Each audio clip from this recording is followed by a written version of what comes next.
Bonjour à tous et à toutes, bienvenue dans cette nouvelle vidéo. Est-ce que vous avez déjà entendu parler de l'effet Matilda? C'est un terme qui désigne les situations où on a ignoré la contribution des femmes, notamment dans la recherche scientifique, parfois en attribuant le mérite de leur travail à des hommes, et c'est un phénomène si récurrent qu'on a fini par lui donner un nom. Ce phénomène a été pointé du doigt pour la première fois à la fin du 19e siècle par la suffragette et abolitionniste Matilda Joslyn Gage dans son essai Woman as Inventor, et on doit le terme effet Matilda à Margaret W. Rossiter, une historienne des sciences qui a inventé ce nom en 1993. Elle s'était penchée sur l'effet Mathieu, une théorie observée par Robert Merton, selon laquelle plusieurs grands noms de la science étaient mis en avant sans qu'on accorde le moindre crédit à tous les chercheurs qui avaient travaillé à leur côté. Et c'est là que Margaret remarque que ce phénomène est encore plus violent quand les 10 chercheurs sont des femmes. Elle choisit le nom effet Matilda en référence à la militante féministe Matilda Joslyn Gage, qui avait, comme je l'ai déjà dit, déjà remarqué que certains hommes s'attribuaient les pensées intellectuelles des femmes. Sauf qu'au-delà du vol de pensées et de travaux de recherche, il y a aussi des situations où, lorsqu'une femme et un homme vont découvrir quelque chose en même temps ou en collaboration, la seule personne que l'on retiendra, ce n'est pas la femme. Pour toutes ces raisons, et parce que ça me saoule d'entendre parfois sur les réseaux des trucs en mode « et gneu gneu gneu, et sans les hommes on serait pas là, et gneu gneu gneu, les femmes elles ont rien inventé, elles ont jamais rien fait, gneu gneu gneu », vous aurez saisi le genre de bullshit dont je parle. J'avais donc envie de rendre à Cléopâtre ce qui appartient à Cléopâtre. Donc voici pour vous aujourd'hui une liste de femmes dans le monde de la médecine et de la science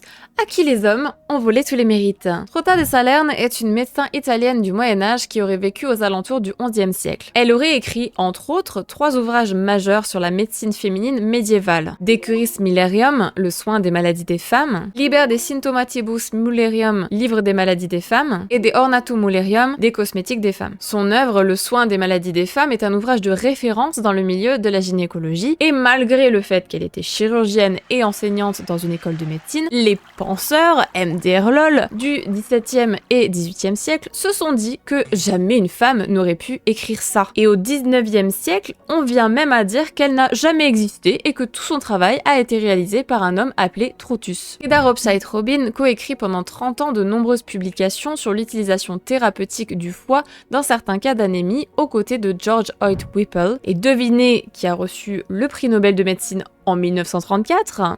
Et bah pas Frida, effectivement. Heureusement, son collègue aura au moins la décence de partager avec elle la récompense financière, mais Frida ne recevra aucune récompense scientifique pour son travail. Alice Ball est une chimiste qui a développé l'un des traitements les plus efficaces contre la lèpre avant les années 40, et c'est la première femme et la première personne afro-américaine à avoir été diplômée de l'université d'Hawaï. Elle décède malheureusement très jeune à l'âge de 24 ans avant d'avoir pu publier ses travaux, qui seront récupérés par Arthur Eldin, président de l'université, qui se les attribuera dans le plus grand des calmes avant qu'une chercheuse découvre la supercherie en 1977. Elise Meitner, physicienne, a réalisé des travaux sur la radioactivité et la physique nucléaire, jouant un rôle majeur dans la découverte de la fission nucléaire. Elle collabore avec Otto Hahn et sans surprise, il recevra le prix Nobel de 1994, tandis que Lise sera clairement ignorée malgré la qualité de son travail. Heureusement, elle recevra quand même au cours de sa vie plusieurs prix et une reconnaissance de ses travaux dans le monde scientifique. Esther Lederberg est une microbiologiste qui travaillait aux côtés de son mari Joshua Lederberg et l'a aidé à déterminer comment les bactéries échangeaient des gènes. Mais encore une fois, c'est lui seul qui a fini par recevoir le prix Nobel de médecine en 1958. Marthe Gauthier est une médecin qui contribue à découvrir la trisomie 21 en 1958 à l'hôpital Trousseau à Paris, un syndrome dû à un chromosome surnuméraire. Selon elle, un stagiaire du CNRS, Jérôme Lejeune, s'est attribué cette découverte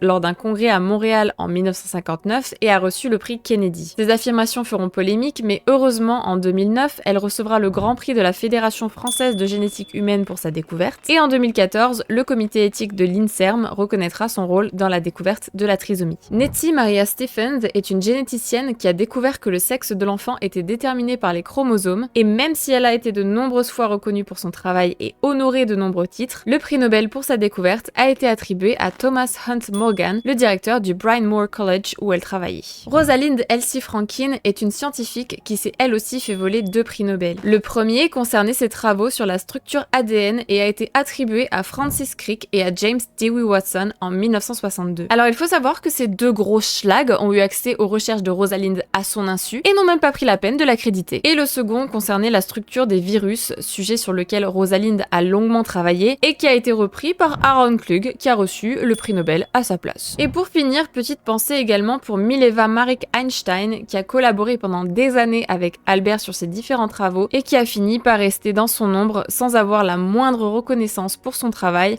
alors que lui est devenu mondialement et intemporellement connu. Voilà, évidemment, il y a énormément d'autres femmes à qui on a volé leur travail, mais la liste est tellement longue que c'est impossible de toutes les mettre dans une même vidéo. Donc si jamais ce format vous a plu, n'hésitez pas à me le signaler en commentaire parce que évidemment et malheureusement j'ai encore beaucoup de contenu pour faire d'autres vidéos, que ce soit dans le milieu des sciences ou dans d'autres milieux, notamment le milieu littéraire et artistique. Mais voilà, dans tous les cas, j'espère que cette vidéo vous aura plu. On se retrouve comme d'habitude la semaine prochaine. En attendant, portez-vous bien, prenez soin de vous et de vos proches et je vous dis à très bientôt.